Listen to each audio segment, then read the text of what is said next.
2022年の1年間で、和歌山県では466カ所で 486.6 ヘクタールの森林変化が確認されました。1位、田辺市、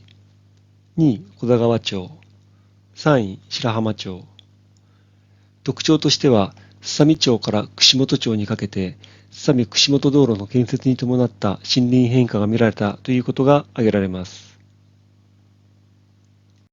2022年10月から12月期に、和歌山県では110カ所で 96.6 ヘクタールの森林変化が確認されました。1位、田辺市、2位、白浜町、3位、小田川町。これ以外にも、串本町などで森林変化が確認されています。特徴としては、道路建設に伴った森林変化が見られたということが挙げられます。小座川町南部のこちらの場所では、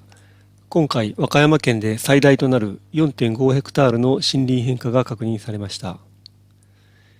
以前確認された森林変化箇所が広がっているようです。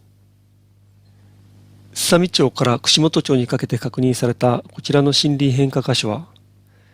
これまでも確認されていたすさみ串本道路建設に伴った森林変化のようです。赤色の箇所が今回、オレンジ色の箇所がこれまでに確認された森林変化箇所を示しています。というわけで、和歌山県で確認された森林変化をまとめてみました。ご清聴ありがとうございました。